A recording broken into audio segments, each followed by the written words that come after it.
Warning: the Savage Nation contains adult language, adult content, psychological nudity. Listener discretion is advised.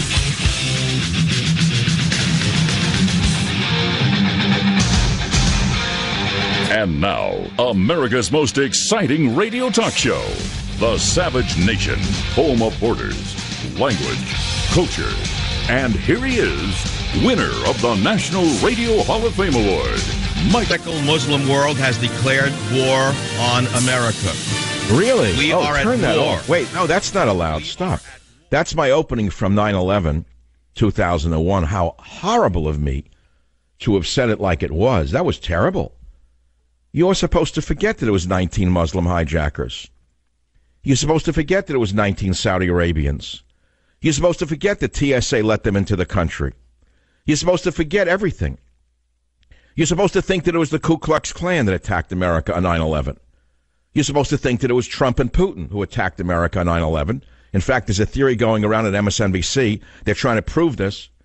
As far as I can tell, they're not going to be able to do it, but they're trying to prove that Trump conspired with the Islamo-fascist hijackers on 9/11 in 2001 to destroy the Twin Towers so he could build a hotel there. Ask Michael Moore. He's working on that theory, I hear. Yeah, right. Welcome to the program. Looters go wild in Fort Lauderdale. Tell me if you've seen that on TV. You did not see the Irish nuns looting the Air Jordan sneakers? You missed the rabbis robbing the sneakers in Fort Lauderdale? Why is that?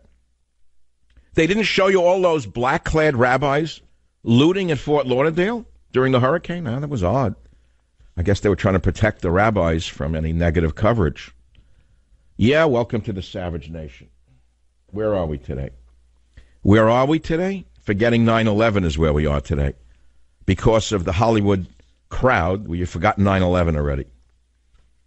Now, of course, the hurricane, I'm not going to talk much about it. How much can you take? Our hearts and prayers and all that. May the power be with you. May the power soon come back. But it wasn't the most powerful hurricane to have hit Florida. 1935, the Labor Day hurricane. I think that was before Al Gore was even a glint in his father's eye. His father was a big coal man. I don't know if you know that. Did you know his father was a coal man? Oh, yeah, Al Gore's father. Big in coal. One of the biggest coal magnates in history. Worked with a former, what was that? Arm & Hammer. I'm not talking about Arm & Hammer stuff that you put in the refrigerator. Although he created it, I think his company did. Arm & Hammer. Not to be confused with Arm & Hammer, nor Hammer and Sickle. But Arm & Hammer was a coal man. And he hired Senator Gore, that's Al Gore's father, to run the coal company. Oh, yeah, Al Gore is a coal inheritor. You didn't know that. That's like the old statement at the pig slaughterhouse. We sell everything but the squeal. I don't know which one said that. But the Gore family apparently made it any which way to Sunday. They made it on coal, then they made it on carbon credits, then they made it on solar. You know, every which way you can sell energy. 1935 Labor Day hurricane, 186 miles an hour. All right. 1928 Okeechobee hurricane. Tropical cyclone. 1928, 145 mile an hour. 1926 Miami hurricane, 125 mile an hour. Cat 3 hurricane. So, yeah, I mean, Irma was a big deal. Went up to Cat 4. I have cat wiring here in my home studio. Cat 1. Good wiring. All right, what can you say about it? Let's clean it up and move on already. But they haven't stopped on the news. Why? Because they thought it would be worse. And they planned Monday through Wednesday to be hurricane coverage. They've done no other production. And so all you're going to see now are weather maps. Everyone is suddenly a meteorologist. The most hysterical being Andy Cooper. Imagine him having to get his loafers wet. My God. That must have freaked him out. Meanwhile, there's real news out there. I gave you the background. By the way, do you know the story about the Florida land boom? That's a great story. I don't know if you know anything about it. I'm not going to talk about my house and its construction on the beach and how it survived. I'll leave that out of this discussion. I don't think you're interested in my property, whether it be in California or Hawaii or Florida, wherever it may be. I don't think it's really your business, nor do I think you care about it. But do you know in the 1920s, Florida was one of the biggest boom areas in America? Hundreds of thousands of Americans poured into the Sunshine State in the 1920s. And the reason that happened was because of a great capitalist who built the railroad down there. Evil white man he was. Brilliant, brilliant evil white man. Visionary. Carl Fisher, the man who started the Indianapolis Speedway, teamed with developer John Collins to build a causeway to a mangrove island off Miami. Did you know that? Mangrove Island. And these visionaries, Carl Fisher and John Collins, turned Miami Beach into the world's most famous resort by 1950. George Merrick, the man who designed the suburb of Coral Gables, was involved. Florida land boom was built on swampy ground. Land prices were built on pure speculation, not on real land value. Of course, today is another story. But something happened. Land boom, then what happened? Bad hurricane 1926 that destroyed many Miami developments. And despite the boom in the stock market that was still going on, people no longer trusted buying Florida land. And so the land prices collapsed. And then, as I said, a terrible hurricane hit South Florida in September of 1928 with winds in excess of 125 miles an hour. And it traveled parallel to the Atlantic Ocean. It turned west across Palm Beach County and struck. And as a result of that, the land boom in Florida became a land bust.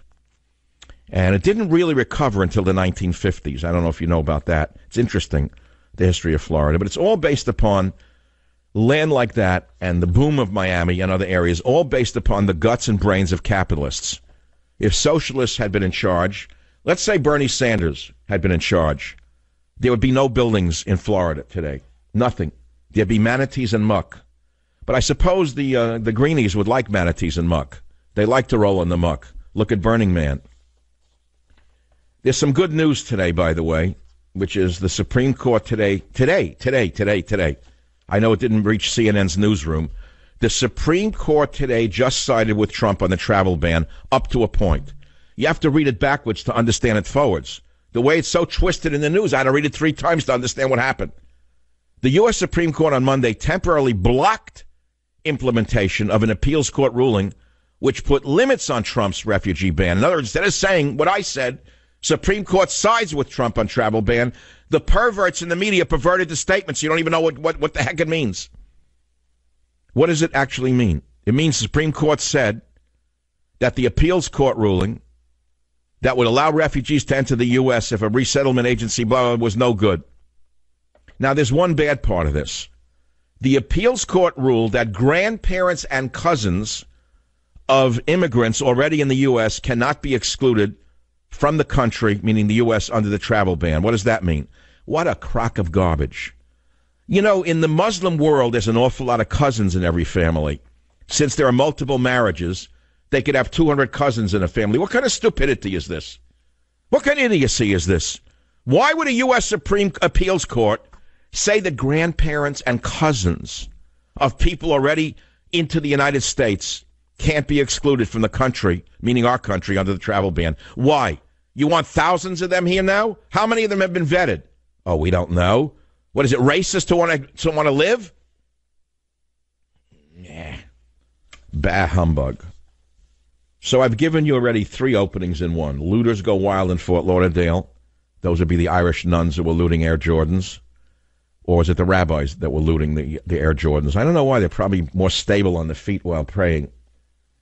You didn't see those pictures? That's strange. I don't know why they didn't show them. Never forget what radical Islam did to us on 9/11. If you like my opening from 9/11, it's on michaelsavage.com, the actual audio tape. Listen to Savage's monologue from September 11th, 2001. It's still as stirring. The original broadcast from 9/11, it's free on my website, michaelsavage.com. And I'm hitting it pretty hard now, the website, because I'm trying to rebuild it from ground zero. My website was like ground zero last Tuesday. Would you believe it? At my age, starting all over again. I start things all over again. I just start things all over again, building up my website all over again. Because I feel it could be my legacy. Like, this could last for a long time, even when I'm retired in Florida and playing jai alai in a white cap through eternity. The website's one of the things that could actually keep going on. My name is on there, michaelsavage.com. Savage's Eye Camera. I'll post my photos. Teddy's Corner. I'm traveling tomorrow, so you won't have me on the air. So you better get all you can today. Stay longer. Listen longer, because tomorrow I'm in the air. I'm trying out my Air Jordans in an airplane tomorrow. I want to see if my feet are lighter in the airplane. I'm only going to L.A. I have a home studio down there in Beverly Hills. I'm going to broadcast from there. Nothing big. No complaints. Not whining. I'm going down to L.A. I have reasons to be there, which are my own. And thank God the heat wave is going to break by Wednesday. Oh, I don't like the heat. I get sick in the heat. My brain doesn't work. Thank God for energy drinks. That's all I can say. Oh, God, let me have another sip. You know, I feel as good as Arthur Godfrey must have felt when he drank that tea on the air. Remember when he was advertising tea years ago? No one knows who that guy is. But he used to drink that stuff on the air. 855-407-282. Pre-order Savage's forthcoming book, God, Faith, and Reason, it says. The search to find God. That's a great statement. Everyone's quoting that. The search to find God is the finding itself. That could be the one statement I've made that could resonate around the world, except with everyone except the Pope. The search to find God is the finding itself, because to the Pope, I don't understand this guy. Well, I understand him too well. I have a story I linked with my headline. It says, Marxist Pope meddles in U.S. politics again. He did, again, stuck his beak into our politics, told us to accept every refugee who comes here. Then there's a picture, sporting a black eye, Pope urges Colombians to reconcile. There's something odd about a white Pope with a black eye that I can't put together. Can you? I said it to the guys today before the show. I said, it's odd.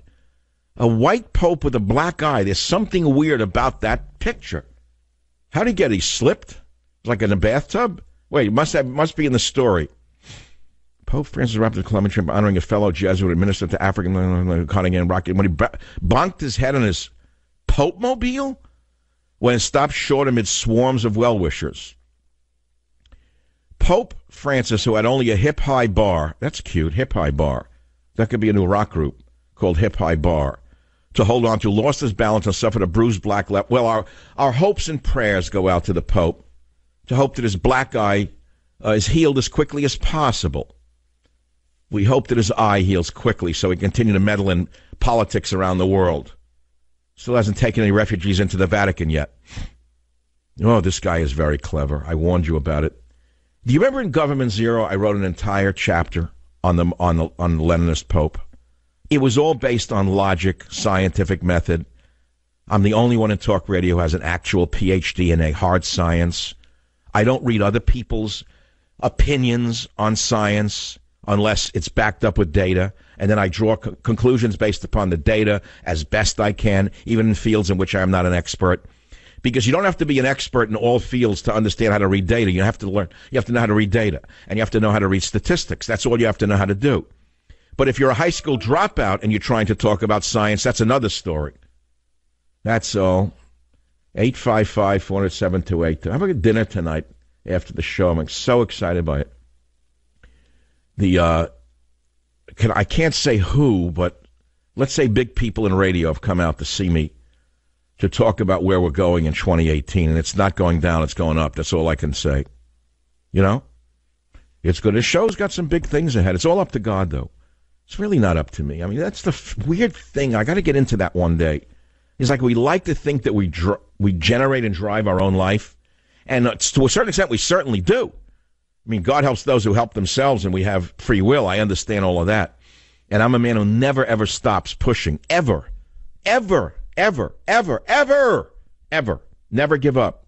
Never give up. If you wake up one day, as Freud said, if you wake up one day and find out you can only crawl on one arm and one leg, then crawl on one arm and one leg. Well, I still have 2 legs, 2 arms, 2 eyes, 2 lungs, and 2 something else, which I intend to use for as long as God permits me. I'll be right back.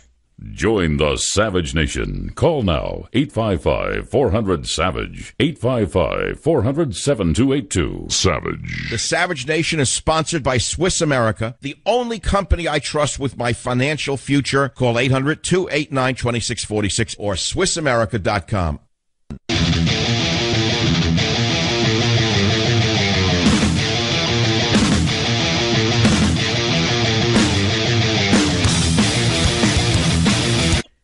Yeah. So I'm going to L.A., my mind's not really on all the stories, like Marxist Pope medals in U.S. politics again. I can tell you about that. Peru discovers bodies of 16 Chinese migrants in pre-Incan tomb. You're not interested in that. That's not talk radio fare. I mean, if you're used to listening to talk radio, which is on the level, let's say, of 7th or 8th grade, on the 7th or 8th grade, about 11 and 12-year-old talkers today, do you really want to hear about anthropology? You don't want to hear that. You're not used to it. It's sort of too highbrow. Peru discovers bodies of 16 Chinese migrants in pre-Incan tomb. That's so hard for Andy or Wolfie to compute they could never run this story. Because it would show that the Incans, the sacred South American Incans, were racists who enslaved Chinese who landed on their shore. You can't have that. It violates the agenda, right, Robert? I mean, if Chinese accidentally washed up at the shore of Peru in ancient times, and instead of welcoming them and making them egg foo young, they shackled them and put them into slavery, it means that the South American Incas were not these sacred beings that you would think they are, according to the protocols of today. But what can I tell you? Along with the bodies, the archaeologists found personal items belonging to the men. 16 Chinese men in a sacred pre-Incan site. Now, I'm not talking about inkwells. You know what pre-Incan means? I realize if you're only interested in the NFL, you don't care about pre-Columbian history. You care about golf, football, baseball, basketball, girls volleyball, and bowling, golf, things like that. But I think it's important to know about migratory behavior thousands of years ago. No? Okay, we'll throw it away. We'll put it into the fertilizer file. We'll get back to the important stuff like liberals bad, conservatives good. Join the Savage Nation. Call now, 855-400-SAVAGE, 855-400-7282. Savage.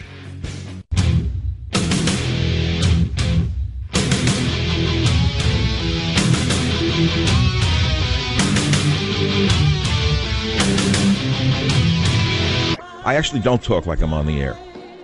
I talk like I'm off the air.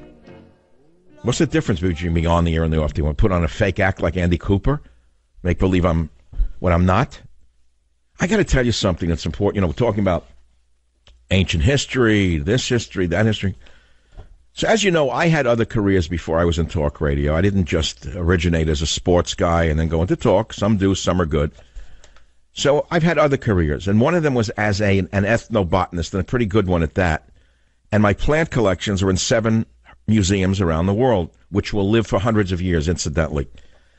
But here's what I want to tell you. I wrote a book entitled Secrets of Fijian Medicine, and I don't even know if it was copyrighted. Something went wrong here because a Ghana in Fiji stole the book and started printing it, some bookstore owner down there in Suva. Well, anyway, that's a long story. This was based upon my doctoral dissertation, and this was published with funds from the United Nations, which was the first book that the UN, I was told it was the first book the UN ever published at the time. And I'd received a grant from the Asia Foundation and the ambassador. It was a big deal to me at the time because it was such a new field, ethnobotany, meaning folk medicine and plants and how they may have healing properties. And I spent years going into these islands and living with folk healers. I didn't make a penny off of it. So I published the book. I don't know who sold how many, 100, who knows how many sold. I let the government have the rights to it at the time, and they sold it. We just looked it up on Google. You're not going to believe what I'm about to tell you. Ryan, what's the price? A used copy of this book is going for $859. I said, because my son had told me that. He said, Dad, do you have any idea how valuable the work is that you did in the past, that people are paying over $800 for a book you published, I don't even know when, in the 70s. I don't know when this was published. So I'm trying to tell you something. I go for the long haul. I go for the long. I pull for the long. And the issue here is there is no issue here. That's the issue. There is no issue. Well, there is. I'm going to make a savage challenge right now. I challenge anybody in the media to produce any work that they have produced in the written form that's more valuable than this book in a used form. You can't. Do you understand what I'm trying to say to you? What I give you in politics is equivalent to what I gave the world in ethnobotany. They're classics. So why am I telling you that? Because I need to reinforce this every day. The media is so brutal. And there are so many backstabbers in the media that try to put you down, or me down in this case, and make believe you don't exist. That you have to remember the adage that if I'm not for myself, who will be, number one? And you have to tie that in with, if I'm only for myself, who am I?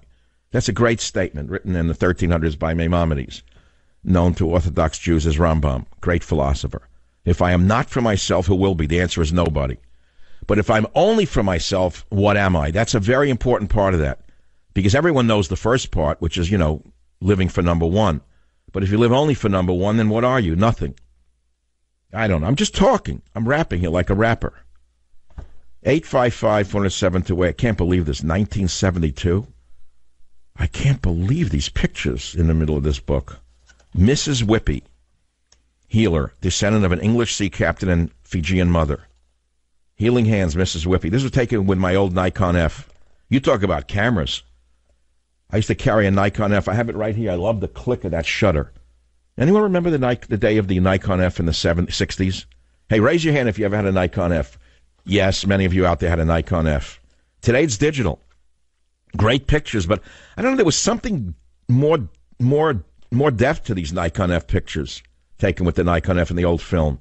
Look at the eyes of that woman. Well, you can't see it. Wife and son, 1972. Can't believe. See, this is what shows you how old you are when you start looking at your children when they were like babies. Oh, here's a good one. Ratea Biao, divulging her plant remedies one day before her death, Vanuatu, 1971. I remember that day to this day. I went in that village, asked for the folk healer, blah, blah, blah. She showed me all her remedies, came out and explained how they worked, and she died the next day. It's amazing. Domenico Coravembo, he was my best friend, this Fijian guy. Oh, did we have fun. What a great guy.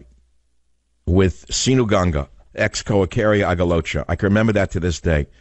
The white sap of this coastal shrub causes blindness on contact. Yet when smoked over an open fire is an effective remedy against stonefish poisoning. Ask anyone who's ever been in the South Seas what stonefish poisoning is. It can kill you. You get stung by one of those fish. And yet the Fijians, through thousands of years of living in those islands, discovered nature's pharmacy, which is amazing to understand. If you're a white guy from America, you could easily become arrogant and think your technology is the most superior on the planet. And, of course, in terms of our technology of today, it is. But if you were part of a culture that developed in these, quote, primitive areas thousands of years ago, and you wound up there, God knows how, by canoe or... See, this is all tied into the hurricane. I guess that's where my intuitive mind is taking me right now. You see the hurricane hits Florida. I'll tie it into something current, so you don't think I'm just rambling on out of nowhere. Okay, so you see what a hurricane can do. Now, picture a small island group of Melanesian people. That means black people who live in the islands in Melanesia. Now, picture them living there, let's say 2,000 years ago. It was longer than that, like 2,000 years ago, more than that. And they land up on that island in a canoe from Southeast Asia. And out of nowhere, they build an entire society. They learn how to feed themselves, clothe themselves. They fish, they hunt, long voyages in an open sea. Think about that. Then they develop not only a material culture, but they develop a social culture, social organization, a religion, art, poetry, song. Can you believe this? Do you have any idea how important this is to know? Well, this is why I was fascinated with these people. This is why I spent so much of my mental energy in those islands, Fiji, Tonga, Samoa, the Marquesas. The reason was because if man could survive under the most drastic of conditions and create not only just survival. See, we all love these shows like Naked and Afraid or whatever, or The Survivor. We love those shows. But we're not just talking about eating off the land or fishing off the land. We're talking about developing a whole society off the land. This is the story of civilization itself, which is why I was always fascinated by it. I was always an apocalyptic personality, I guess is what I'm saying to you. And I always envisioned the day when civilization would be wiped out. And I was driven to understand how people could create such an amazing world for themselves out of nothing. So you look at them, you go into these villages, you go into the highlands of New Guinea in that time, and you see people, you can laugh at them, right?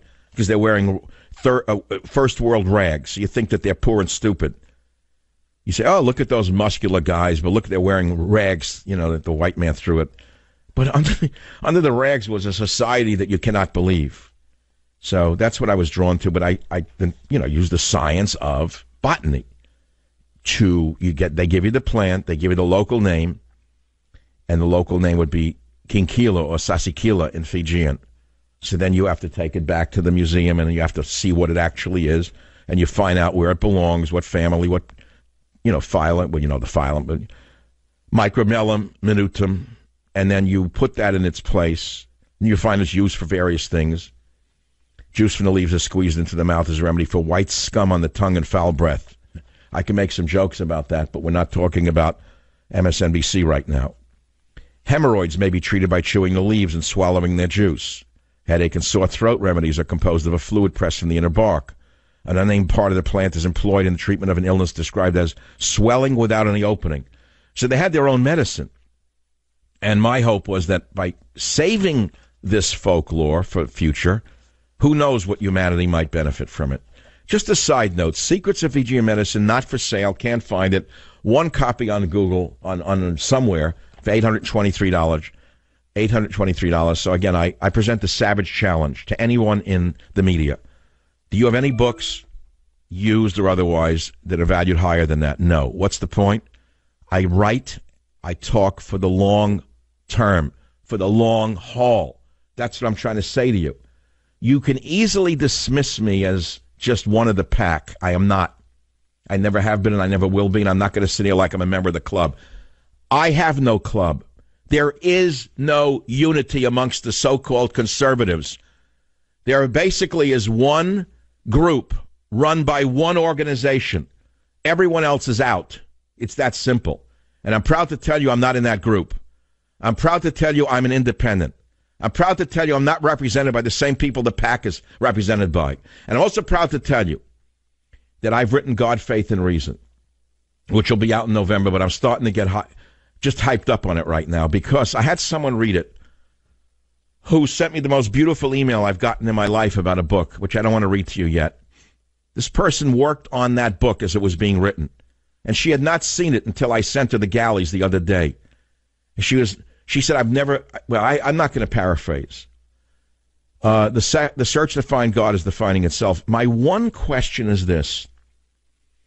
Will the non-religious person buy this book? Are non-religious people ready to look into a man who is as flawed as they are, who is atheistic as they are sometimes, and more religious than the most religious man you ever met at times, a man who is so bowled over by God at times that he can hardly speak, that his lips don't move sometimes in his awe for God, and other days he's cynical and doesn't believe in any of that crap? Is there anyone out there who's interested in one man's odyssey and struggle in this subject? I don't know. I will tell you this. This book, God, Faith, and Reason, is my make-or-break book. Either it's going to be the biggest thing I ever wrote or the biggest disaster. I don't know. And I don't know why I'm talking about it. I didn't even intend to. I swear to God, I didn't. I did not intend to talk about it. But it's one of those days in my mind, 9/11, 2017. I can't believe it's so many years since 9/11, 2001. I can't believe how America has so devolved that they've forgotten who did it to us, that if you even mention it, people are embarrassed. The polite society says, oh, don't say Muslim. Don't say Islam. Bring in more of them to show how tolerant we are. Don't be a racist. We need more people from Saudi Arabia. We need more of the Wahhabi sect of Islam in America. Well, what is the Wahhabi sect? I don't know, but it's better than ours. We have no religion. Our religion is one of greed and sexuality. That's our religion in America, but they believe in their stuff. They're good people. Get it? Ancient Incan discovery, Secrets of Fijian Medicine, God, Faith, and Reason. Never forget what radical Islam did to us on 9/11, 2001. Looters go wild in Fort Lauderdale, and other topics when I come back on the Savage Nation. Join the Savage Nation. Call now, 855-400-SAVAGE, 855-400-7282. Savage. The Savage Nation is sponsored by Swiss America, the only company I trust with my financial future. Call 800-289-2646 or SwissAmerica.com. It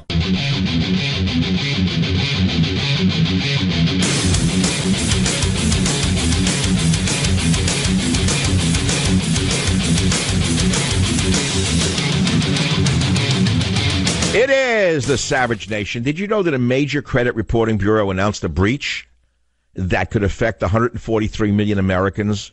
So far, the organization determined that the credit card numbers for about 200,000 consumers and personal data, including Social Security numbers, for about 180,000 consumers were accessed by these criminals. I don't know how, this is an important deal. Okay. Did you know you are 11 times more likely to become a victim of identity fraud if you are notified of a breach? Well, good thing there's LifeLock. Listen to me carefully. LifeLock detects a wide range of identity threats you may miss by just monitoring your credit, like someone stealing from your 401k. Hello? That's a big deal. But if there's a problem, a U.S.-based identity restoration specialist will work to fix it for you. We know no one can prevent all identity theft or monitor all transactions at all businesses. That we know. But LifeLock can help you see more threats to your identity. So go to LifeLock.com or call 1-800-LifeLock, promo code SAVAGE.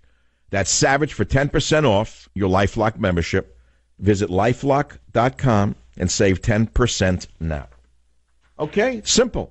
Now let's go to the callers. KSFO, line 4. John, go ahead, please. Hey, Michael. John, how are you? I got a pain in the side. What's up? I got a shooting pain in the side of my neck. Anything else? Michael, this is John. I got a pain in the side of my neck. What else? I'm not a pain in the side of your neck. This is John from San Francisco. And? Oh, I just want to say, earlier you're saying in regards to how some days you're an atheist, some days you're a religious guy. I don't think so. From listening to you for the last 4 years, I have to say this. You have a true course. You have a true path. And I think it's a daily struggle for everyone of faith dealing with what's happening around us. And for me... Okay, hold it. That's the most important point made today. Dealing with what's around us. I take by that statement you mean a loss in faith in man. Yes, correct. And I take by that statement specifically a specific man who you lost faith in. Is that correct? Yes. And that specific man is the man we hoped would represent us in the White House. Is that correct? And you lost faith in him, and as a result, you're kind of drifting? I have never lost faith in him because I truly feel that, his 20% of good is 120% better than Hillary. All right, so that's my line, right? So we're getting 20% of what he promised, which is 120% more than what we'd have gotten with the complaining liar, Hillary Clinton. I get it. That is the way to look at it. But, I don't want to make Donald Trump the point of every radio show done for the rest of my life. I refuse to do it. But I think what you're saying is something bigger. What you're saying is in these troubling times, this issue of faith is one that affects all men of conscience, right? Exactly.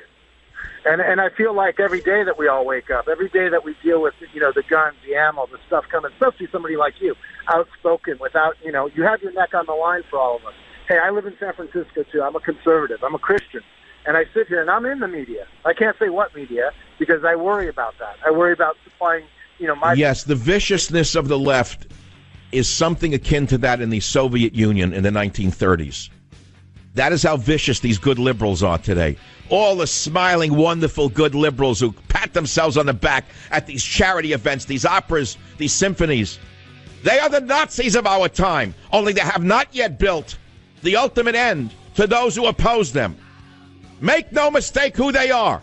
They're the enemy of our freedom. All these good people at the opera opening. Join the Savage Nation. Call now, 855-400-SAVAGE, 855-400-7282. Savage.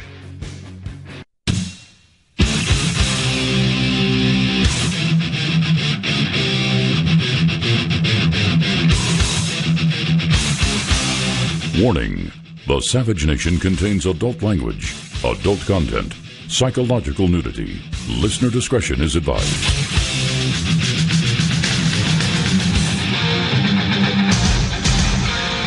And now, America's most exciting radio talk show, The Savage Nation, home of borders, language, culture, And here he is, winner of the National Radio Hall of Fame Award. This is the Savage Nation. The phone number is 855-400-7282. I'm Michael Savage.com. I'm not talking about the weather. You want the weather? Go to the Weather Channel. Or get one of the new meteorologists and talk radio. Everyone's a meteorologist. What do you need me for? Watch the footage of the storm. Day and night now, the rest of the week. Storm, that's it. Like never saw a hurricane before. Never saw flooding. Never. That's all. Every schmuck on television. Every empty-head moron. Every college dropout is suddenly an expert on meteorology. I told you if it bleeds, it leads. If it burns, it earns. If it floods, it... Well, I don't have a rhyming word. So there we are. No, I don't do weather. No point to it. I'll do everything else. What do you want me to do? I can do anything. I'm a versatile guy. Tap dance, sing, play the harmonica. A friend of mine sent me a syllabus for a local community college that's very big on dreamers. You know what a dreamer is, don't you? That's someone from another country who's not a citizen who steals precious resources that American kids don't get. Of course they're dreamers. You'd be a dreamer, too, if you could rip the country off. You'd also be a dreamer if you lived in a stupid country that gave you something they don't even give their own children. Sure, you dream. Sure, you'd be a man and call them every name under the sun if they didn't give you what you were getting for nothing. If they suddenly woke up to the rip-off. And all the do-gooders who were ripping off the country. It only cost us $400 billion so far for the dreamers. I love everything I get every day from these left-wing groups. Dream of this, dream of that. The American kids, black, white, Asian, Hispanic, they're not dreamers. Everyone else is a dreamer. So someone sent me a course at Sonoma State College. William L. sent it. There's actually a specialty called social justice. Could you imagine what this country will be like in 10 or 20 years with this kind of trash?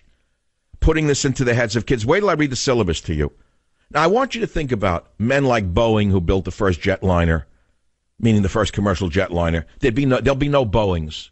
Or think about the men who built Miami Beach, who brought a railroad from New York to bring in people. There'll be no railroads. There'll be no developments, nothing. All there'll be is hate. Social justice studies required core, complete 9.00 units. Psych 34, the psychology of prejudice and discrimination. Not how to build a better bridge, not how to build a better tunnel, not how to build a better airplane, but the psychology of prejudice and discrimination. This is so racist, it's unbelievable. SOS 30, race and ethnic relations. Psych 40, introduction to psychology of gender. Can you imagine if Mr. Boeing had been forced to take this kind of brainwashing crap? Counseling 20. Complete any combination totaling at least 3.00 units from the following. Sex and gender. History 18.2. History of women in the United States since 1877. See, it makes it sound like it's historic. History 21. Race, ethnicity, and gender in American culture. History 26. History of Chicanos and Latinos from 1848 to present. Wow, is that kind of racist? How about history of white men from 1848 to present? Why isn't that taught? History 30, African American history, 3 credits. History of Mexico, 3 credits. Psych 34, we did that one already. And you get the picture. The leftists have destroyed the academy. They have destroyed learning. They've destroyed reason. The entire citadel of reason has been torn apart. You know, you saw them tearing down the Robert E. Lee statues. One way or the other, you could side with it. But when they tore down civilization itself with this trash, that was the beginning of the end of the United States of America. And Western civilization, by the way. Area 2, Arts and Humanities. Anthro 31, Mesoamerican Origins of Latino Culture. Anthro 43, Native American Art and Culture. English 31, African American Literature. English 33, Chicano-Chicana Arts and Literature. Now here, this is a great one. English 36, Lesbian, Gay, Bisexual, Transgender Arts and Literature. Oh, I can go on. It's just so depressing. Theater 6, Multicultural Perspectives in American Theater. Do you understand that we cannot have a civilization if it's this pointedly absent of civilization per se? If you so segment society like this, what you do is destroy it altogether. That's my opinion. I just wanted you to see what they're doing to our children in the colleges today. social justice studies as a major. Can you imagine? Can you imagine how godless this is? You speak of God, faith, and reason. Social justice studies lack God, lacks faith, and lacks reason. It is pure, unadulterated prejudice, in plain English. Brian on KSFO line 2. Go ahead, please. Hi, yes. I believe that your real mission is to bring people to God. It wasn't to get Trump elected. The only reason I started listening to you is because I was so invested in Trump winning. But along the lines, I started believing in God and started reading the Bible. And now I'm disenfranchised with Trump. He's disappointing us. But I have a strong faith in God now, and it's because of you. And I think that's your real mission. I think Trump was just a distraction that God used to have people listen to you. And that's an interesting one. So God used Trump to get me to talk about God. That's interesting. Yes. Okay, so what's God's bigger role? What does God want? You have a very solid, like you always say, you're very grounded in reality, and there's right and there's wrong, and that's becomes so complex. Yeah, but what about when I do wrong? What happens then? Well, nobody's perfect, but I mean, you wrote the God book. You brought me to God. I would have never started reading the Bible as hard as I did if I wouldn't have started listening to you. But the whole reason I started listening to you is because of Trump. So I don't believe that Trump was the real reason. Trump will eventually go away, and whether it be one term or 2 terms. That's right. Eventually, he'll be just another man, another president. That's right, like all of them. Yeah, but my faith will still be there, and it's because of you. And You're saying to me you were not a believer in anything before this? Yeah, I was atheist. I mean, other people had been nudging me. Wait. Hold on. This is a big deal, this call. You were an atheist, but for whatever the reason, so you started to read the Bible, and what happened to you? How'd your life change? Well, it's just the Old Testament. It's so true. It's so raw, and it's just like you. You're so raw, and it's true, and there's right. Yeah, I'm an Old Testament kind of guy. Yeah. I wrote years ago to somebody I knew 30 years ago who was a leftist, nice guy, but a very nice guy. He happened to be a friend of mine, and I said, God is a vengeful God. He liked that one a lot. I mean, I always liked hellfire and brimstone in the Bible. I don't like the watered down version very much. Mm-hmm. Yeah, I think the New Testament waters everything down. I believe in crime and punishment in plain English, both in my life and in society in which I live. I don't believe in the gobbledygook about give the man another chance, because it usually doesn't work. The recidivism rate is pretty high. Take a look at what went on during the floods in Florida. Take a look at the looting. Take a look at that. See what liberalism has wrought. Well, there's one story in the Old Testament about how if your son is lazy and an alcoholic, you're supposed to stone him to death. I don't think we have to be literalists to believe. Here's my main point: is that the Orthodox Jews read the original Testament, which we call the Old Testament. They call it the Jewish Bible, but they don't stone people to death. They understand the difference between ancient times and modern times, but they still want to read God's original word to understand where the red lights are, the green lights are, and the yellow lights are. You understand why it is important to read the Old Testament. Even if you're a Christian and follow the New Testament, you should know what the original red lights were. Definitely. I mean, that's pretty good. That's really good, Mike. Yeah. That means that the energy drink is working. No, nobody should be stoning each other to death. But you should get stoned to death if you live in San Francisco. That's for sure. I mean, why do you have to stone to death when you're getting stoned to death? When the politicians are stoning you to death with marijuana and drugs, sex, and rock and roll, they don't actually have to use rocks to stone you to death. When they've numbed your mind and turned you into an idiot who doesn't even know that they're robbing you blind with green gonifs, railroads to nowhere, trains to nowhere, highways to nowhere, bridges to nowhere. They need to keep you stoned and stupid and tell you they're doing it for your own good. That's how they stone you to death today, right? Definitely. I think marijuana is just turning everybody. I'll tell you what we're going to do. Okay, let's start the ball rolling today, Jim. This caller is going to be the first one on the list to get a free copy of God, Faith, and Reason. I've kicked it off now a week after Labor Day. I was holding it back. I didn't want to beat you up 3 months before publication. But we're only 2 months away, so I'll start it today. You're the first caller to get a free copy of God, Faith, and Reason. Get them down on the list. Start sending it off to the publisher. That's awesome. And that's how we're going to do it. I have a smashing migraine today. Smasher, a killer. Couple of reasons. May as well tell you why. No, it's an interesting story from my point of view. I was on my boat yesterday. I have a little boat. I once had a big boat. Now I have a little boat. I sold my 65-footer 3 years ago. I didn't want any more boating. It was enough. It was too much work. It was just so involved. I couldn't get any help here in the Bay Area. They're filled with the worst workers on the planet. Arrogant, horrible. To get anyone to wax your boat is a nightmare. Then to get a technician to fix it, they all have an attitude from here to Jupiter. You know, Florida, there's lots of people who compete, so there's better attitudes. Here, there's no competition. I got fed up with them. The local boatyard, the worst people on the planet work for them. And they sent the guy out who threw a wrench on my floor because he didn't like my politics. It was an awful... I just sold a boat. All right. So I didn't have a boat for 2 years. A year ago, I bought a 26-footer or 25-footer. I don't know what. Neat little thing. And I went out on it yesterday. I could single-handed go out in the bay. It was a hot day.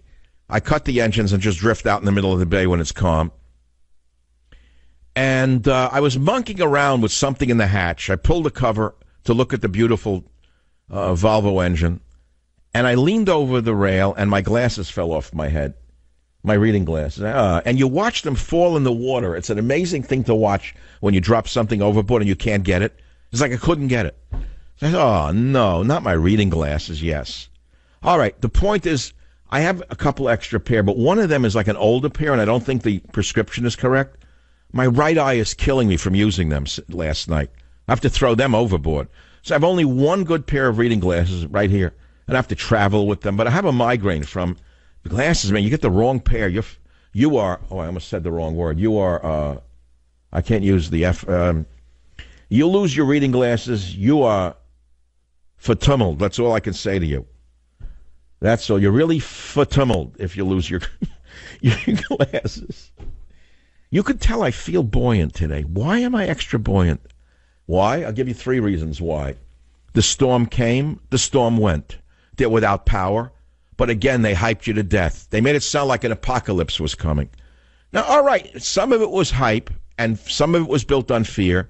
And thank God it wasn't what they expected it to be, but they had to err on the side of caution and get you to leave your house, right? See, with candles up. Okay, it's a big deal. It'll take months to dry out and all that. But I don't want to talk about it. All they're going to do now is milk it for every rating point they can get. And for those of you in the internet business, let me give you a little hint about your life. The Bible says man cannot live by bread alone. What do you think the Bible meant when they said that? It means that there's a spiritual element to our lives as well. Well, let me tell you something else. Man cannot live by clicks alone.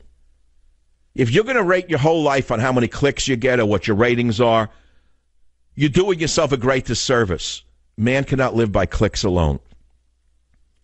So I remember when I first moved to California in 74, it was a great time for me. I met some wonderful people. They were just so different than anyone I had known. They were great people, very, very advanced mentally. And I went to a dinner once. They had a mother-in-law. She was in her 80s at the time. She reminded me of my mother, God rest her soul. And we went to lunch at her house in Monterey. She had a lovely small house in Monterey. And she created a big lunch. She was an Italian woman. Only, old world people can do this. Italians, Jews. I'm talking about the way it was done. She put out a feast for like 20 people all on her own. And before we ate, she said, she wasn't religious at all. She was quite socially advanced. She said, let's make a little prayer over the meal before we eat. She said, never forget that man needs more than bread to live. And at that time, I understood it very, very deeply. Meaning we have to remember we're spiritual creatures. We're not barnyard animals. We don't just go to a restaurant and stick our face into the pasta. We have to remember where the food comes from. That's all I'm saying. It was beautiful. I'll be back. Join the Savage Nation. Call now, 855-400-SAVAGE, 855-400-7282. Savage. The Savage Nation is sponsored by Swiss America, the only company I trust with my financial future. Call 800-289-2646 or SwissAmerica.com.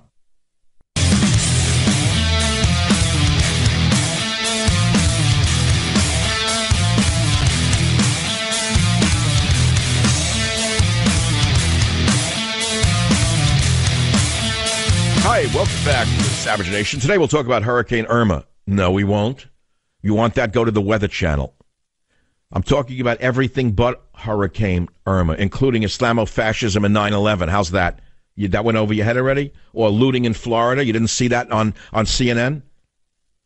Well, all right, whatever. So I found something. Oh, God, only a minute left? Where's the time going? It's like life itself. It's like the sand is falling down so fast in the hourglass, this show. Where's it going? Okay, got to read this to you.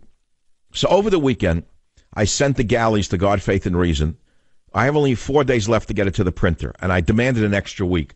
So I wanted a couple of people to read it. So I sent it to a young woman who did almost all the transcription of all of my narration over the year it took me to put this book together, including whatever. And she sent me an email after read it to you. This is fantastic. The content is inspiring and moving. I'm so impressed and so proud of you, perhaps inappropriately. I didn't understand what you were building when I was hammering just a nail here and there. What a precious book you've written. Do you realize how powerful those words are from a millennial? Do you how important that is to me? So I'm taking a huge chance on this radio show by even talking about God, Faith, and Freedom. I know most of you don't want to talk about it. You want to hear the same garbage day in and day out. I cannot do it. My body is changing. My mind is changing. My soul is changing. This is where I'm going, and I hope you take the ride with me, but I have no choice right now. I have almost no choice but where God is taking me, both on the radio and in the written word. It's as simple as that. And come November, once this book is out, I may shift the entire show content by 50% to this subject. And either you'll take the ride with me or you won't. I have no choice in the matter. It's where I am going. It's because I am not alone in this voyage. The wind is blowing me somewhere, and I've got to go there. Do you understand that sometimes things are more profound than we are? Join the Savage Nation. Call now, 855-400-SAVAGE. Savage.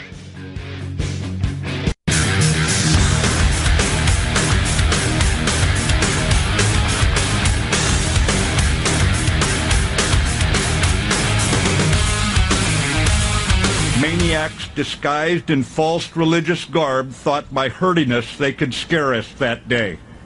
But we Americans are not made of cotton candy. We are not seaweed drifting in the current. We are not intimidated by our enemies, and Mr. President, your military does not scare. Good for you, General Mattis. Maniacs disguised in false religious garb. Well, I disagree with him on that, because these maniacs were not disguised in false religious garb. They were actually wearing religious garb, and it's based upon their holy book. Make no mistake about it. Sorry, Mr. Mattis. I don't go for revisionist history. The maniacs that you're referring to have been at war with the world for about 1,200 years. They've been trying to kill or convert people, but let's call them what you want. And you do the war thing, and I'll do the political thing and the intellectual, philosophical thing, and perhaps we will survive as a people. Welcome back to the Savage Nation. Today we are never forgetting Islamofascism 101 and never forgetting 9/11/2001. Never forget who did it to us.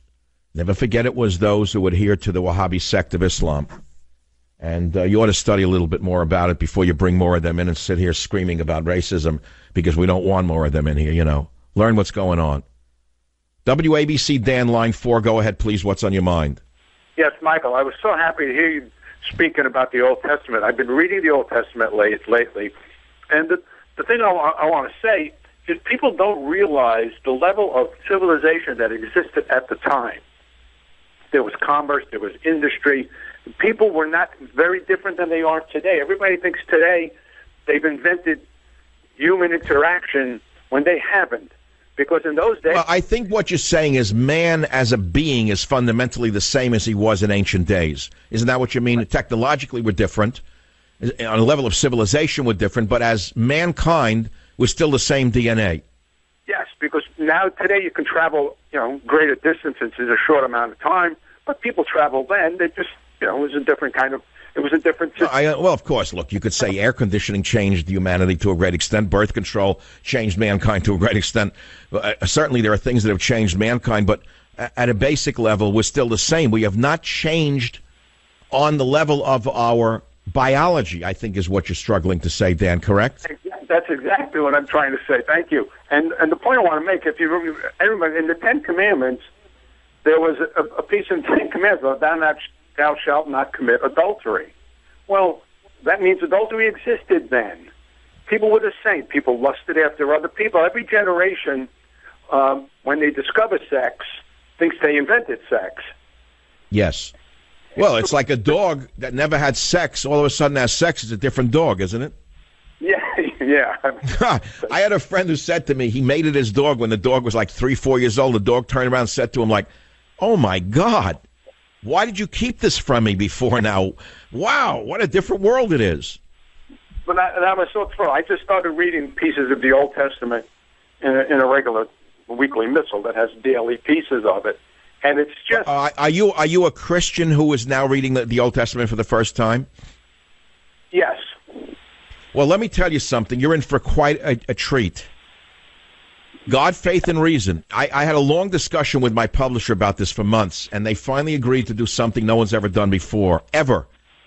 Interspersed throughout this book, my text, my struggle, my odyssey, in and out of God, in and out of religion. Yes. Interspersed throughout are little bubbles within the text of Old Testament quotes that were not randomly selected but came directly from my copy of the Old Testament, which I've had with me for 40 years with all those Post-its in it. Well, we selected a number of them, and they're like nuggets within the text. So that when a person reads this secular book, they find these little inserts from the Old Testament, so they get like a double out of the book. It's a spectacular historical book. Because I just... Well, you haven't seen it yet, but you're not going to believe it. But you're on the list now, Dan. By the way, are you my friend? I hear your voice. You're not my friend here from Marin County, are you? No. I spoke to you a couple of months ago about... You sound exactly like my good friend. I'll even mention his name, J.D. Hicks, the detective. You could be his brother.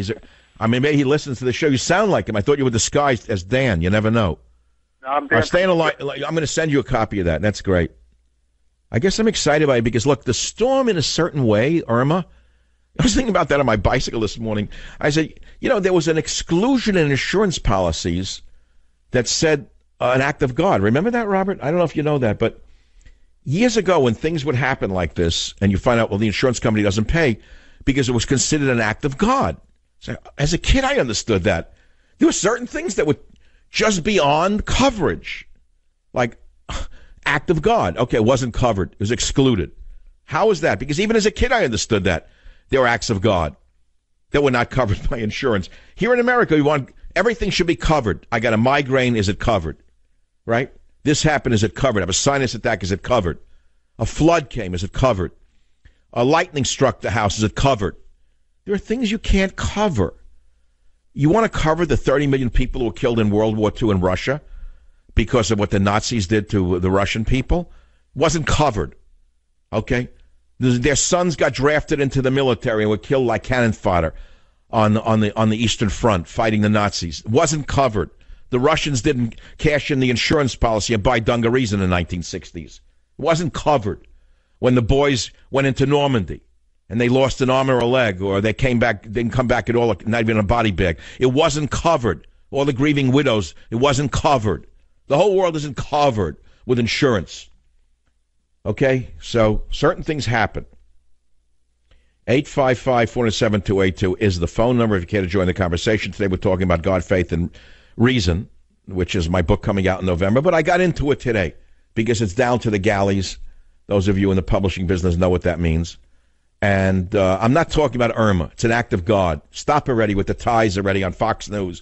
They're schmendricks. They studied poli-sci, in college. Now they're experts on meteorology. There they are. And look at the doofus there. Neil Cavuto, a nice guy, but one of the dumbest people in the history of the media. And you wonder why I'm banned on Fox News. I have nothing good to say about any of them. No wonder they don't have me on. No, I do. Some of them are smart.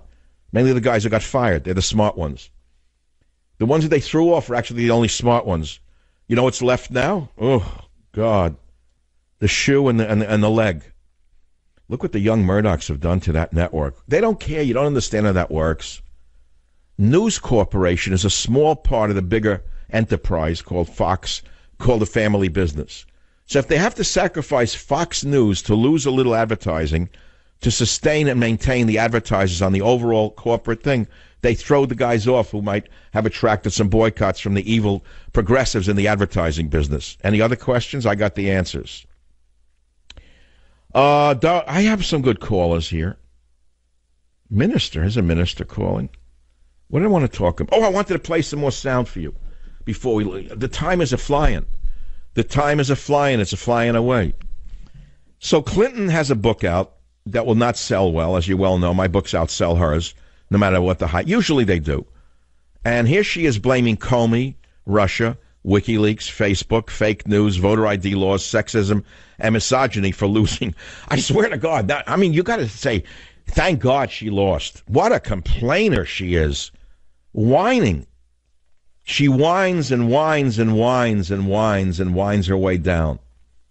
Here she is blaming Russia and everyone else for losing in clip number 10. It has to be looked at in context with the Russians weaponizing information, negative stories about me. Right. Russia this whole did it. WikiLeaks beginning to leak in early October of John Podesta's emails, which if you've read them all, they're pretty anodyne, but they were taken out of context. Stories were made up about them.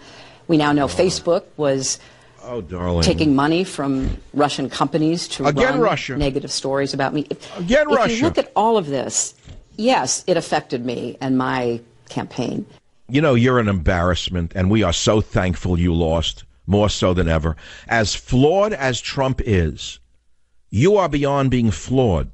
You are just now in the dustbin of history where you should stay. Here is clip 11, and you should thank God when you hear this one that she lost doubly. Listen to this now.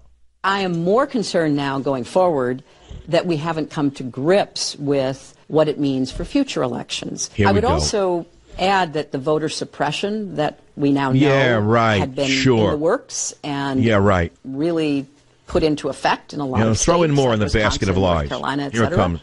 played a role. And then let's not forget sexism and misogyny, which are endemic to our society. And certainly, as I write in my chapter called On Being a Woman in Politics, have to be factored in as well. Yeah, tell that to gold in my ear. You liar. You know, you're really a sick person, Hillary. You are a very sad, sick person. Misogyny endemic to our society. Israeli society was the most sexist society on earth, and they elected a woman called Golda Meir because she was 1,000 times more woman than you are. She was a leader. Do you understand that? No one. You see, I see things. I know the history of everything. She just said something that's so easily refuted, but you'll never hear this refutation on any news channel because they don't have my background. I'll say it for you again. Let's not forget misogyny, which is endemic to our society, which explains why she lost. In her chapter, Being a Woman in Politics, well, let's talk about some other women in politics in the most sexist societies on earth. How did they get elected? Shall I say Indira Gandhi? India is about as sexist as they come, but they elected her because she was a great leader. Shall I talk about... If I remember her name correctly, there was a woman in Pakistan. As sexist as a society can be is Pakistan. They elected a woman. Why, Hillary? Because she wasn't a loser like you. To make it very specific to you, you're a loser. You lost the election because you were unlikable. Even women didn't like you. So there are many sexist societies that elected women: Israel, Pakistan, India. I can name others. How shall I say England at the time? Margaret Thatcher. There was plenty of misogyny. She won. But they're not you, and you were nowhere near them. You're not up to a high heel of those women. You were always a mean-spirited, small-time, left-wing fanatic who was not capable of leading a nation. It had nothing to do with misogyny. It had to do with you. Yes, it's all about you. It's very important for you to understand how lucky we are that at the end of the day, and I would say it was God's will, she lost and he won. It's that simple. Okay? Now, having said that, I got to talk about something. Well, no, let's take a break, then I'll come back. Join the Savage Nation. Call now, 855-400-SAVAGE, 855-400-7282. Savage. The Savage Nation is sponsored by Swiss America, the only company I trust with my financial future. Call 800-289-2646 or SwissAmerica.com.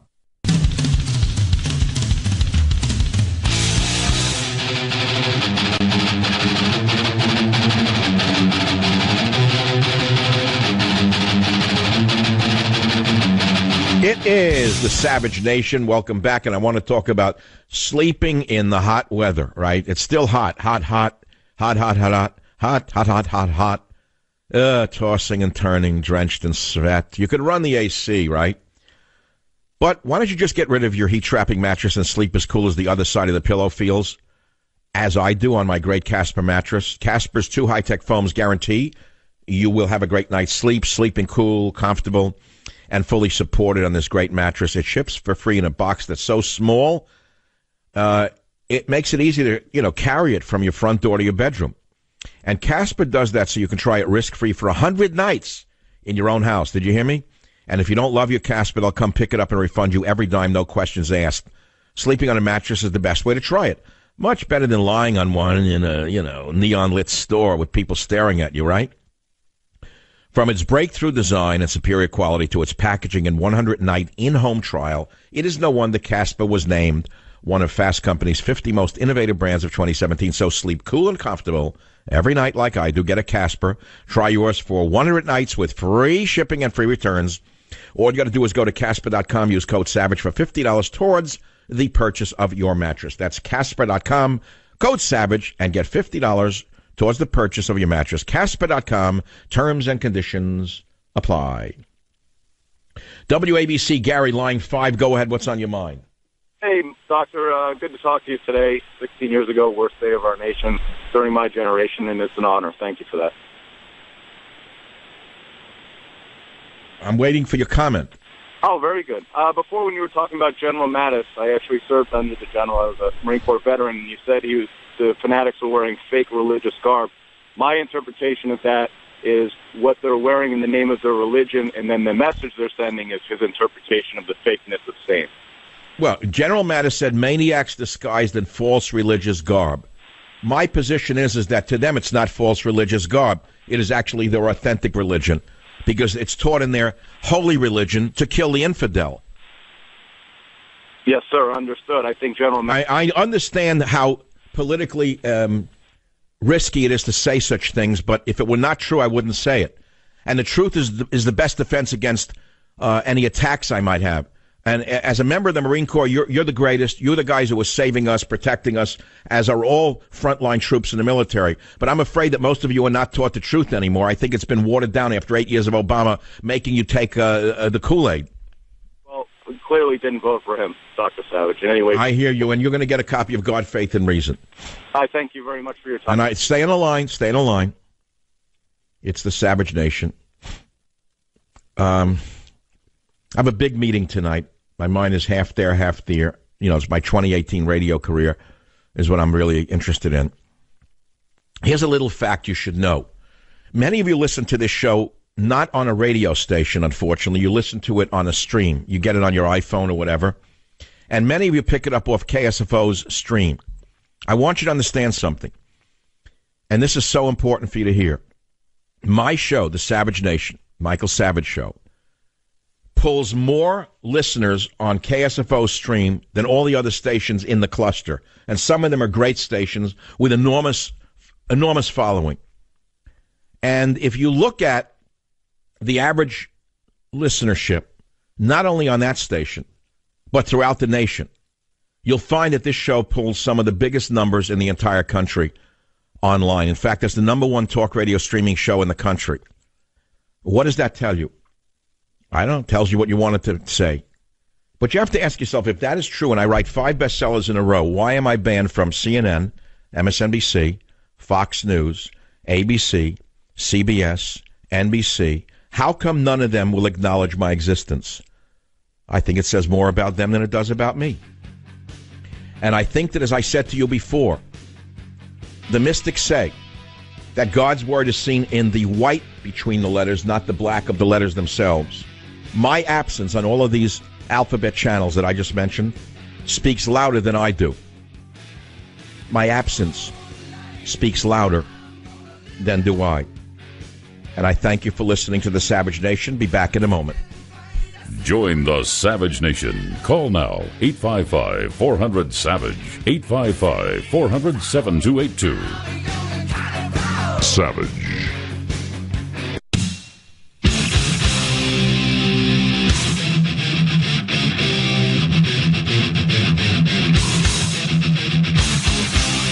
Warning. The Savage Nation contains adult language, adult content, psychological nudity. Listener discretion is advised.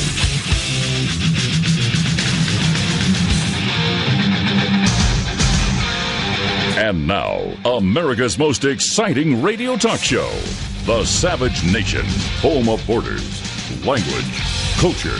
And here he is, winner of the National Radio Hall of Fame Award, Michael Savage. Which is a bit underwater. Unfortunately, I cannot do much to help you other than do what I do, which is keep the faith, baby. Welcome back to the Savage Nation. If you're just joining us, welcome to the Savage Nation. The phone number is 855-407-282.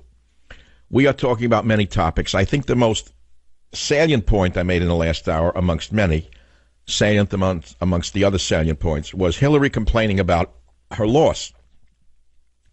Now, as you know, Hillary is given to hyperbole, as are all politicians, so there's nothing new about that. But for her to blame everyone on earth for her loss is an example of why so many women turned on her at the end and didn't vote for her. In one bizarre statement, and I don't know what happened to that sound sheet, she blames misogyny for her loss. And she says it in a matter-of-fact manner, as though it's true. Well, I refuted that. And, of course, this is an important point because my refutation is bulletproof. She said it was misogyny because of our society, which explains her loss. Would you play that again, Robert? It's very important we find that soundbite that people understand what I'm talking about. It's a big deal, very big deal. Really, really, really big deal. Here is Hillary Clinton explaining her loss based on misogyny, amongst other factors, in the last election. I am more concerned now going forward that we haven't come to grips with what it means for future elections. I would also add that the voter suppression that we now know had been in the works and really put into effect in a lot of states like Wisconsin, North Carolina, et cetera, played a role. And then let's not forget sexism and misogyny, which are endemic to our society, and certainly, as I write in my chapter called On Being a Woman in Politics, have to be factored in as well. All right. You should retitle that chapter for the second edition. It should be called On Being a Lying Woman in Politics, because that's why you lost. It wasn't because you're a woman, but because most women can read women better than men can, and they read right through you, then you're full of it, number one. So let me prove it to you, Hillary. Savage savages Hillary. That's the headline that you won't see on any other website, but it should be all over the left, all over the right wing tonight. You won't see it anywhere because I'm not a member of the cartel that runs the talk radio business. If I were a member of the cartel, if I burped on the air, they turn it into a news story on 5 websites. But here it is. Savage savages Hillary about her big lie that it was misogyny that cost her the election. She said, let's not forget sexism and misogyny, which she says are endemic to our society. Okay, Hillary, are you ready? Because here's some logic that you can't refute. I will show you societies that are far more misogynistic, and categorically so, and have been since the beginning of their societies. Let's start with Israel. Israel's a macho society. It was more so in the 60s when Golda Meir was elected. She's a woman. Misogyny reigned in Israel then, more so than it does even now, and yet they elected her, Hillary, because she was a leader of the people, and they trusted her. You are not a leader, and no one trusts you. I can also tell you about Pakistan, India, Gandhi, woman. India is a very sexist society, very misogynistic society, in my analysis, and yet they elected a woman. Why? Leader, trustworthy.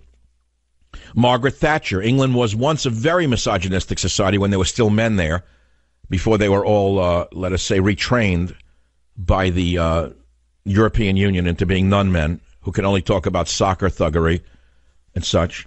But when England was still ruled by men, they elected Margaret Thatcher. Hillary, you know why? Because she was a leader, and also she was trustworthy. You're not either. So it has nothing to do with misogyny. And there, I say, is savaging Hillary on her false claim that it was misogyny which cost her the election. And now let's get on to other topics right here on the Savage Nation. The phone number is 1-800, I keep getting the wrong number, like 18 years ago, 855-400-SAVAGE. Let us not forget that today is 9/11. That was a tsunami that hit America and the world. It was not conducted by 19 Irish nuns. It was not 19 rabbis. It was not 19 Buddhists in those planes that hit the World Trade Center. It was not 19 Hindus in those planes that hit the World Trade Center. It was 19 Wahhabists from Saudi Arabia. Never forget that. You must remember what it is, and you must remember who hates you, or else you will lose the war. It's going on a long time, and we haven't won the war. That's another story for another time. 855-407-282. Let's take some calls on the Savage Nation. KSFO, Michael, line 1. Go ahead, please. Dr. Savage, I have been a long-time listener of yours ever since 9/11, in fact. It was right after 9/11 that I started listening to you. And wow, that's a long time. Thank you for the loyalty. I've been a follower of yours for a long time. I am very excited about your new book. I love the way that you meld elements of faith and reason, because when I came to faith myself as a young person, it was mainly through reason. Every reason I had for coming to believe in God was really logical. And I think a lot of people put up this false wall between faith and reason. They do, which is why I picked that title. I've worked on it for months, because I think it's the book to give to children who have gone adrift. I mean teenagers who can think. Because they say, come on, that's not logical, that's not reasonable, this mysterious guy in the sky. Don't give me that garbage. Well, they may find that it's not garbage when they read the book. They may find that you can be very reasonable, very logical, and still be extremely of faith as well. And I'm not selling a particular religion, by the way. I'm not out to convert anybody. I'm just trying to get people to understand that they're not alone on this earth. I love the title, and I think that, again, this is something that people put up this wall. I also think, based on some of your earlier comments, I have to take one exception with the, I think a lot of people put up a wall between the Old Testament and the New Testament as well. While we definitely believe the God of the Old Testament is still the God of the New Testament. And, the same God who held a standard of justice in the Old has the same standard in the New. It really hasn't been... that's a topic for a great conversation once the book is out, which is how Christians view Judaism. That's a whole topic unto itself that I'm not prepared to discuss at this time. I'm able to do it, but I'm not prepared to do it at this time. It's too far ahead of the publication, which is in November. I mean, people can peruse it on Amazon or BarnesandNoble.com. But, yeah, how do Christians actually view the Old Testament and Jews? Do they consider it an antiquated view of the world or the authentic view of the world? Then where does Christianity fit in? The fact of the matter is, as my friend Lorenzo Petroni, who passed away a few years ago, said, he was Italian, he said to me, Mike, same a corporation, different division. Stay on the line, and we'll put you on the list for God, faith, and reason. That was a great line. Wasn't that good? Someone should Mike, same a corporation, different division. It was funny. Does anyone have a sense of humor anymore, or it's only about weather? That's it. I think their minds are only on the weather, the flood. It's only water now, H2O. No other topic works now. It's H2O, and that's it. All right. Well, man cannot live by H2O alone. Man cannot live by clicks alone. Man cannot live by ratings alone. Man cannot live by anything alone. We're a compound creature. We need many, many things. KVOR Radio. Monty on line 4. You are on the one and only Savage Nation. What's on your mind, Monty? Yes, sir. After the election, I did my own poll, and I went around asking people whether they were Republican or Democrat. And I asked them, these women, specifically women, who did you vote for? And every one of them said, no, we did not vote for that woman. They didn't even say her name. Now, isn't that interesting? Well, why did they not like her? They didn't like anything about. She blamed misogyny. She blamed sexism. She blamed voter ID laws. She voted fake news, Facebook, WikiLeaks, Russia, and Comey for her loss. She blamed everyone but herself. Well, they didn't. That tells you why she lost. Because the women were smart enough to know they didn't want someone complaining for 4 to 8 years and filling their head with lies which they knew were false. Hold on a line. There's another big reason that white women turned on her at the end. I mean, no one's really talked about it in any great detail. There was a huge swing vote at the end of white women in only a few states who turned against Hillary. And I think they woke up to the fact that the white bashing, the male bashing, was going to reflect on their sons and their husbands. And they did not want to have their sons and husbands inherit a nation where they would be second-class citizens as a result of this woman. I'll be right back. Join the Savage Nation. Call now, 855-400-SAVAGE, 855-400-7282. Savage. The Savage Nation is sponsored by Swiss America, the only company I trust with my financial future. Call 800-289-2646 or SwissAmerica.com.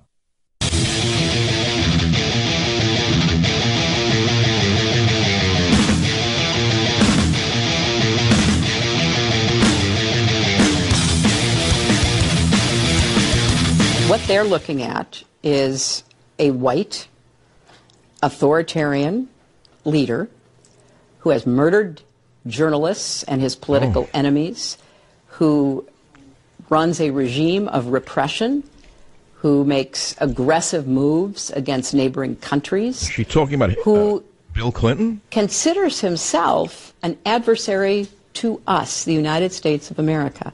Oh, she's talking about Bill Clinton, a white authoritarian leader. Oh, no, it was Putin. I'm sorry. I thought you were talking about her husband. Pardon me. So here's Hillary again. And the reason I'm playing this is not to promote her, but to show you how lucky we are, despite the problems we're having with Donald Trump and his moving away from the nationalist agenda, which is quite troublesome. We see what we would have had she won. It would have been a disaster, especially for white men and the boys of Caucasian families. She would have vilified your son for 4 to 8 straight years. And that's not happening under Donald Trump, thank God. So she blames everyone. Listen to now clip 9 here. She blames everyone. The data was wrong. This one was wrong. Everyone was wrong except her. Listen to number 09 on the Savage Nation. I went from, I think, 26 points ahead to 13 points ahead. And I needed about 18 points in order to be sure I could win Pennsylvania. I watched how analysts, who I have a great deal of respect for, like Nate Silver. Are you kidding? Burrowed into all the data and said, but for that Comey letter. He is a burrow. So it was very personal to me. Now, Nate Silver is a disgraced pollster. He was wrong, and wrong again. And yet they keep holding up this jerk from Williamsburg, Brooklyn as some god. What do you mean, Nate Silver? Who is this guy? He's a stooge of the Democrat Party. Nate Silver. She lost. Usually when you lose, what you do is you don't talk about losing because it makes you sound like a bigger loser. She has no grace in her. We would have had this for 4 to 8 straight years, all right? Well, then we have Maxine Waters. Here is a case unto itself. If I were trying to define her in a botanical scheme, I wouldn't even know what phylum to put her in. I would not know what phylum to put Maxine Waters in. In a political phylum, I don't know who she is. The woman, you could say, is crazy. That wouldn't be good enough. Here is a woman in a time, especially on a day that was celebrating the memory of, never forgetting what Islamofascists did to us in 2001. Here she is talking about the Ku Klux Klan in clip 08. Listen to this lunatic. I think we should focus a lot on domestic terrorism also. So I would like to ask again, given all that you have said about how difficult it is and the privacy concerns, do you have any thoughts about what we can do to begin to deal with the KKK and the white nationalists, the extremists, the alt-right? They're on the internet. Brett Bart. If you look at the YouTube, you see how much they want to kill me and others. What can we do? I have nothing to add to that. This woman does not belong in politics. Either she's senile or worse. She's almost a bookend to Bernie Sanders, who every day espouses Marxism as though he invented it. Every day talks about free things for everybody when the bum knows that we can't afford it, also knows what it's led to in other nations that have embraced free things for everyone. That bum, Bernie Sanders, as you well know, is a very smart man, but like the devil himself, he keeps putting out the big lie that society is unfair, it's unequal, millionaires and billionaires. And so again, we have socialism, Marxism, Bolshevism in the wind. And it's not going to end soon. The only thing that I have to offer you is the truth itself. And that's what I try to do for you every day on the show. And if I can deconstruct the liars, I do so. I deconstructed Hillary perfectly. No one could do better than what I did today. So now let's move on from Hillary to the next topic, which would be Hillary. Here is Hillary again in clip 15, again putting out more of her racist lies. Listen to this. So there I was on the platform, feeling like an out-of-body experience. And then his speech, which was a cry from the white nationalist gut. What an opportunity to say, okay, I'm proud of my supporters, but I'm the president of all Americans. That's not what we heard at all. I haven't heard that from you either, you liar, you. You would have been the president of all Americans when you vilified white men for 2 years straight, and you're still doing it right now. Why is it that this rich white liar, with her Clinton Foundation, how shall I put it in a pleasant way to avoid being sued, her slush fund, the Clinton Foundation, run by rich white people, why is the race of white so bad to leftists when they're all white? Can anyone explain that to me? Who exactly do they think they're appealing to? When did it become fashionable and acceptable to keep bashing white people, from white people especially? Hillary, Bernie, every leftist on television worth millions of dollars, all white men. How come they bash white people? Who do they think they're appealing to? Do you understand how insane this is, how sick it is, how racist it is, if you want to use that term? So again, she's saying at the inauguration speech she had an out-of-body experience, and a cry from the white nationalist gut. Hillary, it is not the white nationalist gut that you heard. What you heard was borders, language, and culture. Anathema to a woman like you, who does not believe in America. You believe in the world, not in America. You don't believe in borders. You believe in the erasure of borders. You don't believe in language. You believe in the Tower of Babel. And you don't believe in the great cultural foundations of America, do you? Your culture is built upon one thing only. Only one thing only. And it's not the U.S. Constitution or the Bible. It's built upon greed and deceit.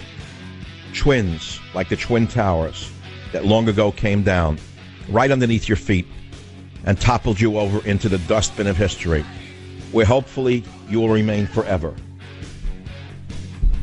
Join the Savage Nation. Call now, 855-400-SAVAGE, 855-400-7282. Savage.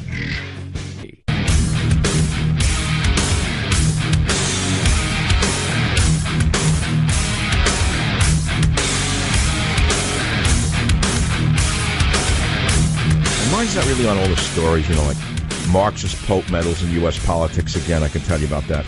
Peru discovers bodies of 16 Chinese migrants in pre-Incan tomb. You're not interested in that. That's not talk radio fare. I mean, if you're used to listening to talk radio, which is on the level, let's say, of 7th or 8th grade, on the 7th or 8th grade, about 11 or 12-year-old talkers today, do you really want to hear about anthropology? You don't want to hear that. You're not used to it. It's sort of too highbrow. Peru discovers bodies of 16 Chinese migrants in pre-Incan tomb. That's so hard for Andy or Wolfie to compute they could never run the story.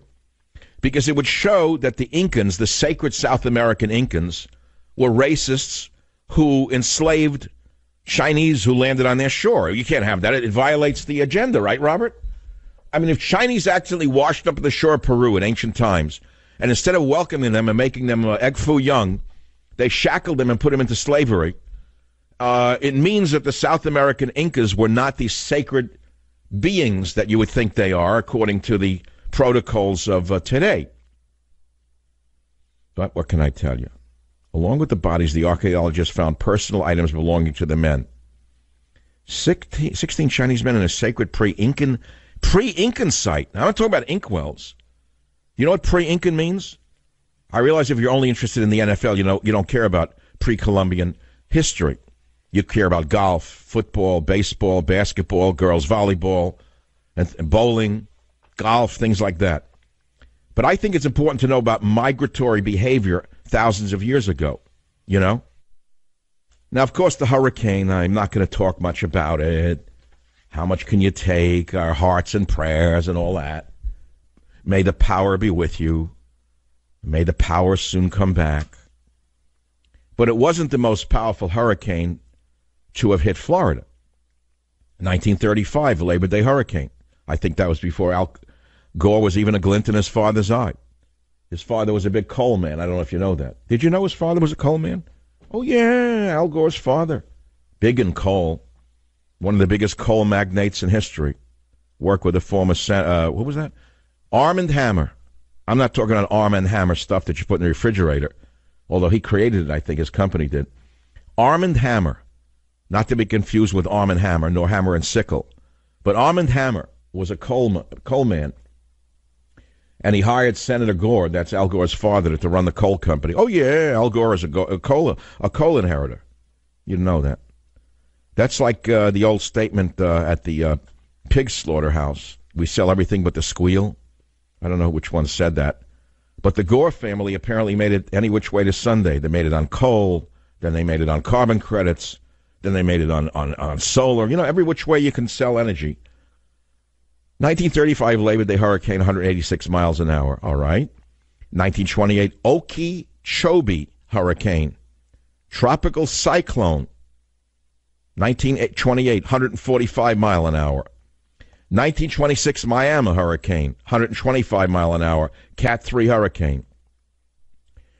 So, yeah, I mean, Irma was a big deal. Went up to Cat 4.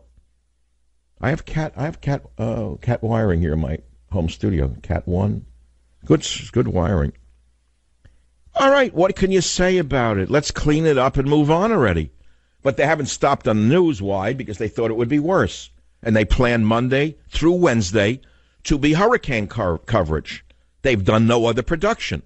And so all you're going to see now are weather maps. Everyone is suddenly a meteorologist. The most hysterical being Andy Cooper. Imagine him having to get his loafers wet. My God. That must have freaked him out. You see the hurricane hits Florida. I'll tie it into something current so you don't think I'm just rambling on out of nowhere. Okay, so you see what a hurricane can do. Now, picture a small island group of Melanesian people. That means black people who live in the islands in Melanesia. Now, picture them living there, let's say 2,000 years ago. It was longer than that, like 2,000 years ago, more than that. And they land up on that island in a canoe from Southeast Asia. And out of nowhere, they build an entire society. They learn how to feed themselves, clothe themselves. They fish, they hunt. Long voyages in an open sea. Think about that. Then they develop not only a material culture, but they develop a social culture, social organization, a religion, art, poetry, song. Can you believe this? Do you have any idea how important this is to know? Well, this is why I was fascinated with these people.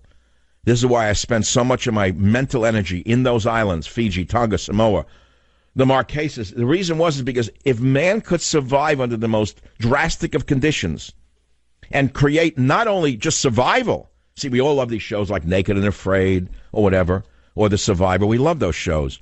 But we're not just talking about eating off the land or fishing off the land. We're talking about developing a whole society off the land. This is the story of civilization itself, which is why I was always fascinated by it. I was always an apocalyptic personality, I guess is what I'm saying to you. And I always envisioned the day when civilization would be wiped out. And I was driven to understand how people could create such an amazing world for themselves out of nothing. So you look at them, you go into these villages, you go into the highlands of New Guinea in that time, and you see people, you can laugh at them, right? Because they're wearing first world rags. So you think that they're poor and stupid. You say, oh, look at those muscular guys, but look, they're wearing rags, you know, that the white man threw it. But under the rags was a society that you cannot believe. So that's what I was drawn to. But I use the science of botany. They give you the plant, they give you the local name, and the local name would be Kinkila or Sasikila in Fijian. So then you have to take it back to the museum and you have to see what it actually is, and you find out where it belongs, what family, what phylum, well, the phylum, but Micromellum minutum.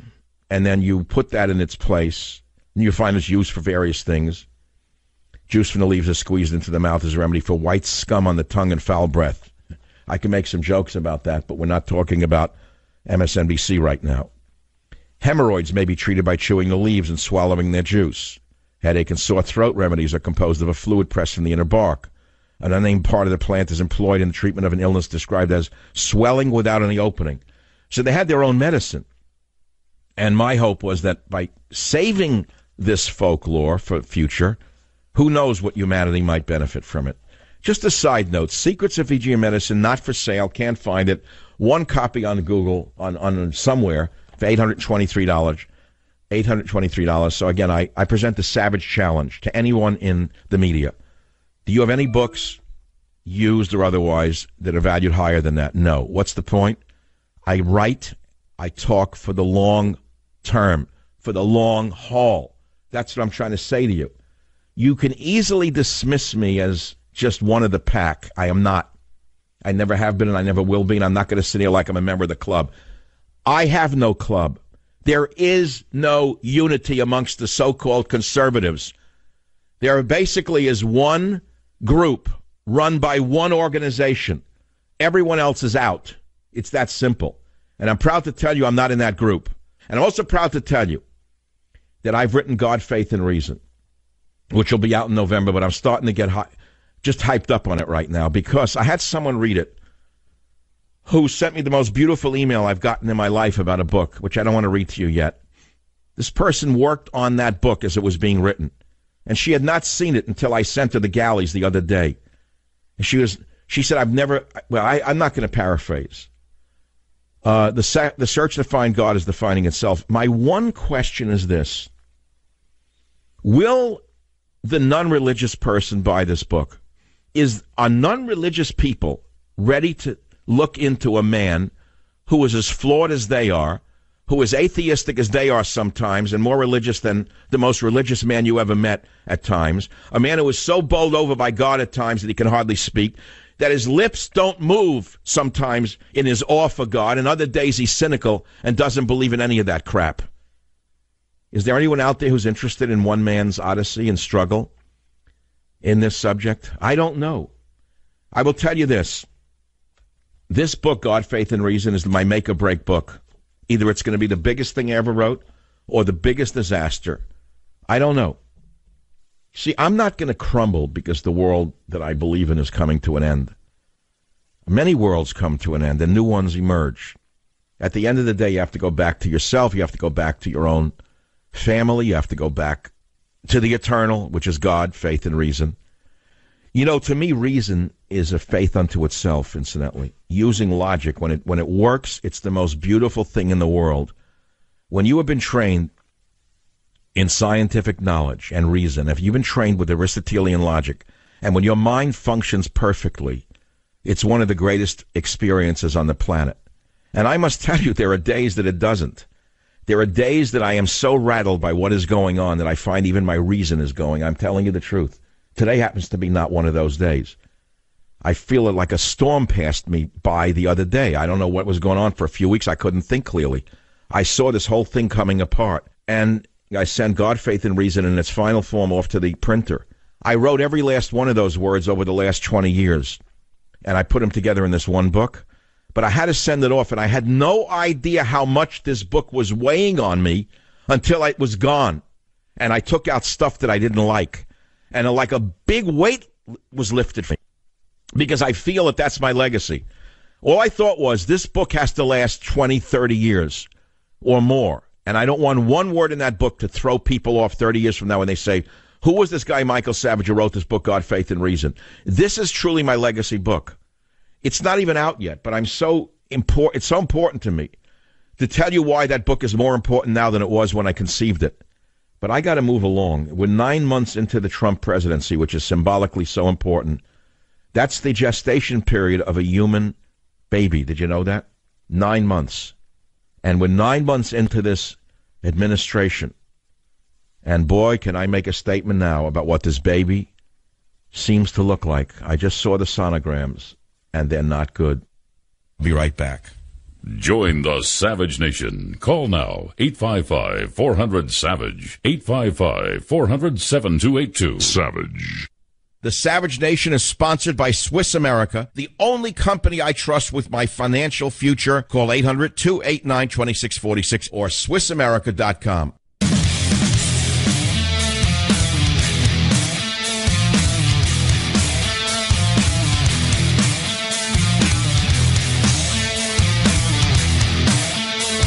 Go wild in Fort Lauderdale. Those would be the Irish nuns who were looting Air Jordans. Or was it the rabbis that were looting the Air Jordans? I don't know why. They're probably more stable on the feet while praying.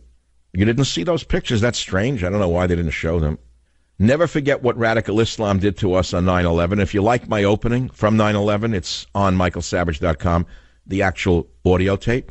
Listen to Savage's monologue from September 11th, 2001. It's still as stirring. The original broadcast from 9/11. It's free on my website, michaelsavage.com. And I'm hitting it pretty hard now, the website, because I'm trying to rebuild it from ground zero. My website was like ground zero last Tuesday. Would you believe it? At my age, starting all over again. I start things all over again because I feel it could be my legacy. Like, this could last for a long time. Meanwhile, there's real news out there. I gave you the background. By the way, do you know the story about the Florida land boom? That's a great story. I don't know if you know anything about it. I'm not going to talk about my house and its construction on the beach and how it survived. I'll leave that out of this discussion. I don't think you're interested in my property, whether it be in California or Hawaii or Florida, wherever it may be. I don't think it's really your business, nor do I think you care about it. But do you know in the 1920s, Florida was one of the biggest boom areas in America? Hundreds of thousands of Americans poured into the Sunshine State in the 1920s. And the reason that happened was because of a great capitalist who built the railroad down there. Evil white man he was. Brilliant, brilliant evil white man. Visionary. Carl Fisher, the man who started the Indianapolis Speedway, teamed with developer John Collins to build a causeway to a mangrove island off Miami. Did you know that? Mangrove Island. And these visionaries, Carl Fisher and John Collins, turned Miami Beach into the world's most famous resort by 1950. George Merrick, the man who designed the suburb of Coral Gables, was involved. Florida land boom was built on swampy ground. Land prices were built on pure speculation, not on real land value. Of course, today is another story. But something happened. Land boom, then what happened? Bad hurricane 1926 that destroyed many Miami developments. And despite the boom in the stock market that was still going on, people no longer trusted buying Florida land. And so the land prices collapsed. And then, as I said, a terrible hurricane hit South Florida in September of 1928 with winds in excess of 125 miles an hour. And it traveled parallel to the Atlantic Ocean. It turned west across Palm Beach County and struck. And as a result of that, the land boom in Florida became a land bust.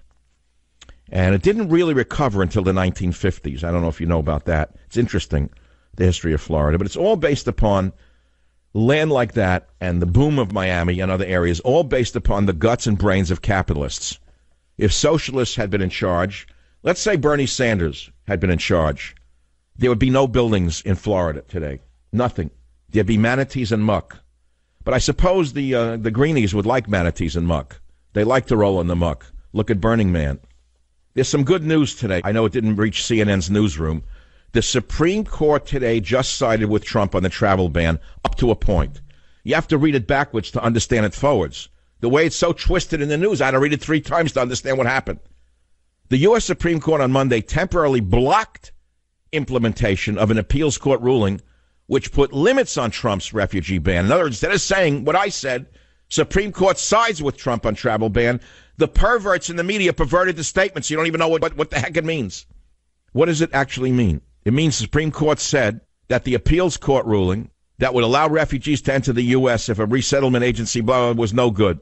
Now, there's one bad part of this. The appeals court ruled that grandparents and cousins of immigrants already in the U.S. cannot be excluded from the country, meaning the U.S., under the travel ban. What does that mean? What a crock of garbage. You know, in the Muslim world, there's an awful lot of cousins in every family. Since there are multiple marriages, they could have 200 cousins in a family. What kind of stupidity is this? What kind of idiocy is this? Why would a U.S. Supreme Appeals Court say that grandparents and cousins of people already into the United States can't be excluded from the country, meaning our country, under the travel ban? Why? You want thousands of them here now? How many of them have been vetted? Oh, we don't know. What, racist to want to live? Bah, humbug. Where are we today? Forgetting 9/11 is where we are today. Because of the Hollywood crowd, we've forgotten 9/11 already. I can't believe it's so many years since 9/11, 2001. I can't believe how America has so devolved that they've forgotten who did it to us. That if you even mention it, people are embarrassed. The polite societies, oh, don't say Muslim. Don't say Islam. Bring in more of them. Savage.